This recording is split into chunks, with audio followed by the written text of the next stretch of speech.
Usai mengakhiri operasi Epic Fury dan menarik sejumlah angkatan laut Amerika Serikat dari Timur Tengah, Presiden Amerika Serikat Donald Trump kembali mengumbar ancaman melalui unggahan di Truth Socialnya Minggu waktu setempat. Trump menuliskan unggahan yang ditujukan ke Iran. Waktu terus berjalan dan mereka sebaiknya segera bertindak cepat atau tidak akan ada yang tersisa dari mereka. Waktu sangat penting. Di sisi lain, Senator Republik Lindsey Graham mendesak pemerintahan Trump bahwa Amerika Serikat harus melemahkan Iran lebih lanjut karena gencatan senjata dalam kondisi kritis. Senator Carolina Selatan itu mengatakan dia merasa negosiasi telah buntu. The longer the strait is closed, the more we try to pursue a deal that never happens, the stronger Iran gets. So I'm calling to hurt this regime. If you do the same old thing, you're going to get the same result. Hurt them more, maybe they'll make a deal if you hurt them enough. But right now, I think they're trying to wait us out. I think they're playing games. Sebaliknya bagi Iran, kurangnya kepercayaan tetap menjadi hambatan utama dalam urusan dengan Amerika Serikat. Meski demikian, Iran tetap serius untuk melanjutkan pembicaraan negosiasi. Ketua Parlemen Iran Muhammad Bagher Ghalibaf bertemu dengan Menteri Dalam Negeri Pakistan Mohsin Naqvi di Teheran pada hari Minggu. Pertemuan itu terjadi dengan Pakistan masih berusaha untuk memfasilitasi negosiasi yang lebih lanjut antara Iran dan Amerika Serikat karena gencatan senjata sangat lemah. Sebelumnya, Menteri Luar Negeri Iran Abbas Araghchi mengatakan bahwa negosiasi akan bergerak maju jika Amerika Serikat siap untuk kesepakatan yang adil dan seimbang. ما یک بار انجام شده مدعیان که کاملا نابود کردن ولی الان دوباره حرف از حمله به تأسیسات میزنن این سخنان متضاد واقعا نشون دهنده عمق سردرگمی آمریکایی‌ها هست نسبت به اهداف اونها در این جنگ. گزافه‌گویی‌های غیر منطقی زیاد از طرف آمریکایی‌ها گفته میشه که مخالف هر گونه مسیر مذاکراتی و مسیر دیپلماسی هست. Gencatan senjata hingga saat ini masih diberlakukan Iran dan Amerika Serikat, sementara proposal kesepakatan damai masih dalam negosiasi yang dimediasi Pakistan. Iran sendiri tengah menyiapkan tata kelola tarif tol laut di Selat Hormuz di bawah kendali angkatan bersenjatanya. Saudara, usai mengakhiri operasi Epic Fury dan menarik sejumlah angkatan laut AS dari Timur Tengah, Presiden Amerika Serikat Donald Trump justru kembali mengumbar ancaman untuk Iran. Sementara itu, Iran menolak setiap tekanan asing dan balik mengancam akan menerapkan mekanisme baru untuk mengatur lalu lintas di Hormuz, termasuk rencana menekankan ataupun mengenakan biaya. Bagaimana strategi perang dari kedua negara ini, saudara? Kita membahasnya bersama dengan pakar geopolitik dan keamanan nasional, Mas Wibawanto Nugroho Widodo, dan juga peneliti senior Indo-Pacific Strategic Intelligence, Mbak Fauzia G. Cempaka Timur. Selamat petang semuanya. Selamat petang, Mas Yasir. Saya ke Mas Wibawanto dulu nih. Kalau lihat dari geopolitik sendiri, Anda melihatnya seperti apa? Presiden Donald Trump ini di satu sisi memang menarik pasukan dari operasi Epic Fury. Namun di sisi lain justru dia menumbar ancaman baru. Apakah ini Anda lihat sebagai bentuk deeskalasi taktis atau justru strategi untuk menciptakan ketidakpastian dari peperangan ini?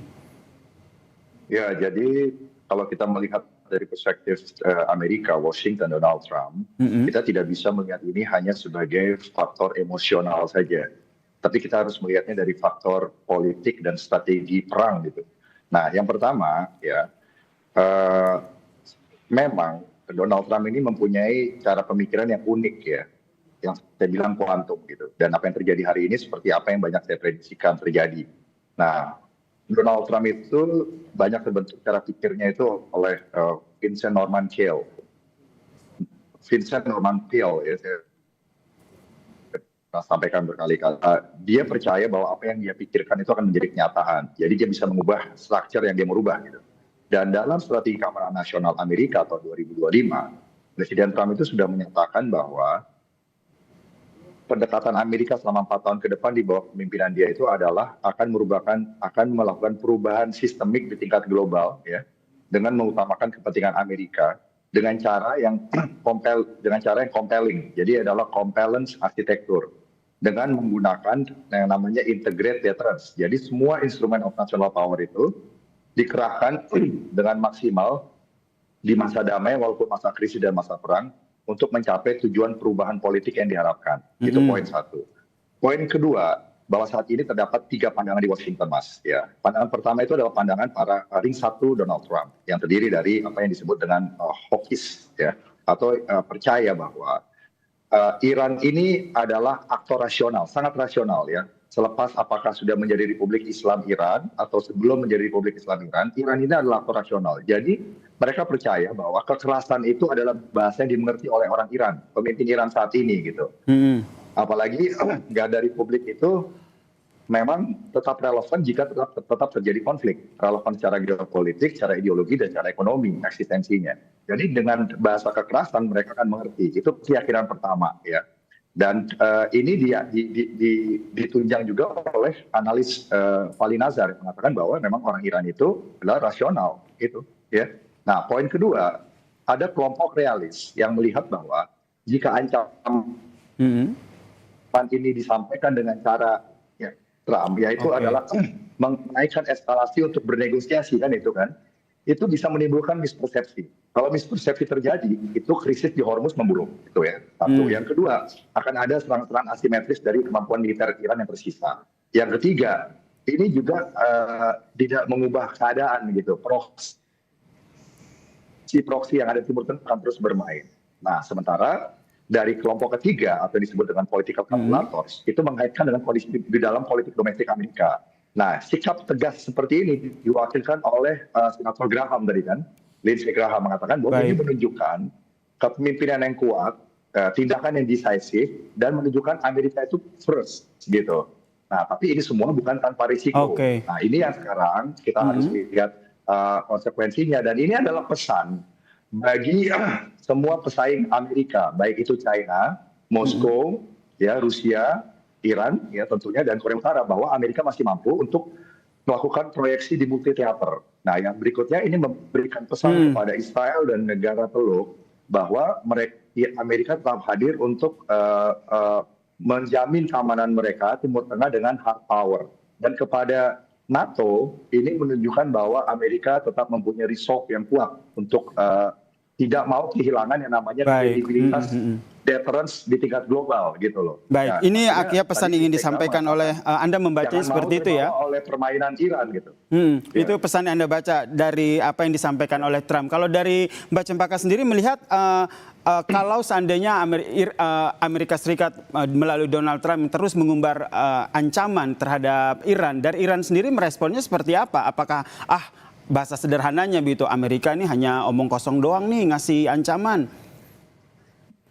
Tentu ancaman yang disampaikan oleh Amerika Serikat melalui Donald Trump ini ditanggapi dengan serius oleh IRGC, terlebih oleh Iran sendiri, karena memang ada beberapa indikator, Mas Yasir, yang bisa kita lihat. Yang pertama adalah mana persiapan yang dilakukan oleh IRGC sejak tanggal 13 Mei lalu hingga hari ini itu mereka melakukan drill atau training besar-besaran yang melibatkan juga pihak sipil di sini begitu.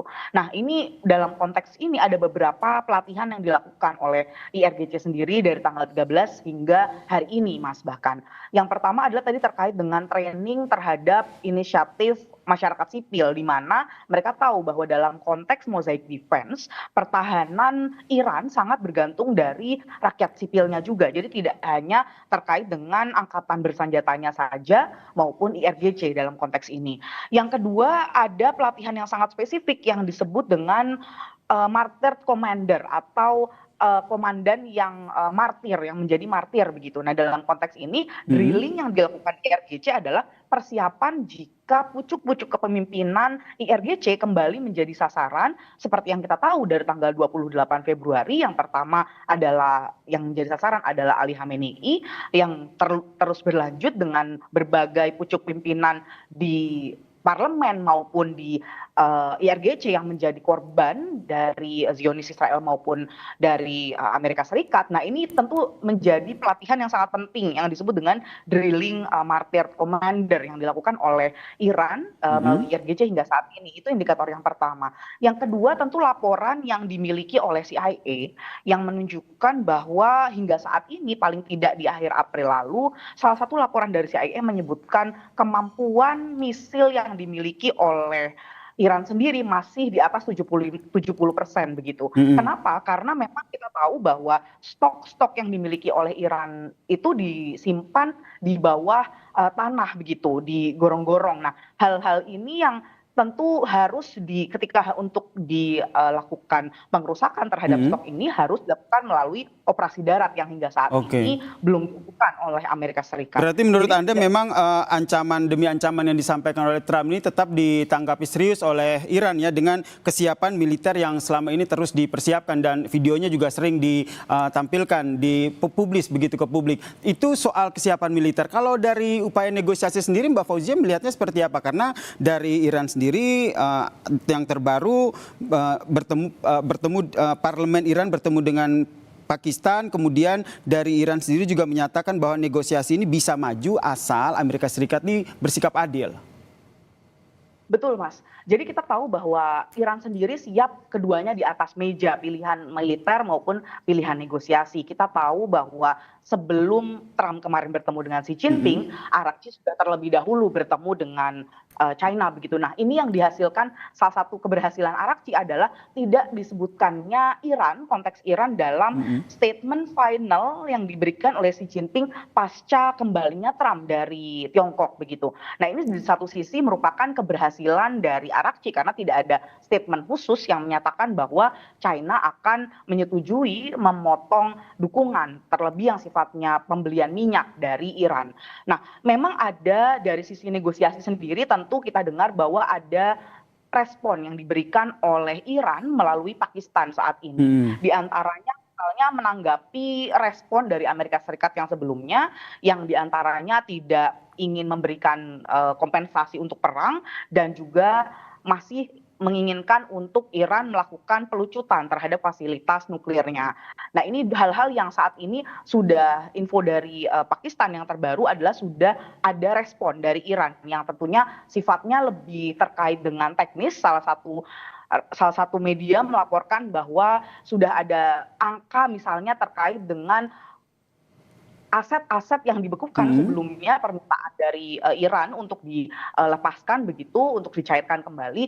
Ini angka 25% ditawarkan oleh Amerika Serikat meskipun, nah ini respon dari Iran sendiri sudah diberikan, Mas. Jadi setidaknya Mas Yasir saya melihat 3 hal terkait dengan kompensasi dan nuklir, ini 2 hal yang saat ini sudah diberikan responnya secara negosiasi oleh Iran, Mas Yasir. Oke, ini menjadi poin penting dalam negosiasi ya, yang masih terus diupayakan oleh Iran sendiri. Di sisi lain kalau kita lihat masih bahwa ini kan Iran nampaknya merespons keras dengan apa yang ancaman yang disampaikan oleh Amerika Serikat. Pertanyaannya sejauh mana masih bahwa melihat Amerika Serikat ini siap menghadapi perang di Timur Tengah jika ketegangan di Selat Hormuz ini benar-benar terjadi begitu. Tapi jangan dijawab dulu, kita lanjutkan perbincangan kita usai jeda. Tetaplah bersama kami di Kompas Petang.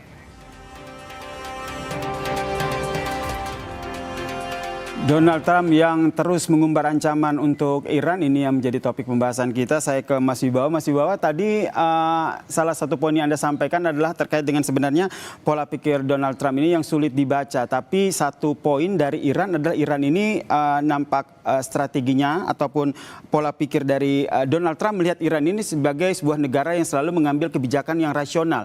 Jadi pertanyaannya, Anda melihatnya apa yang nantinya diambil oleh Donald Trump dengan terus memberikan ancaman ini?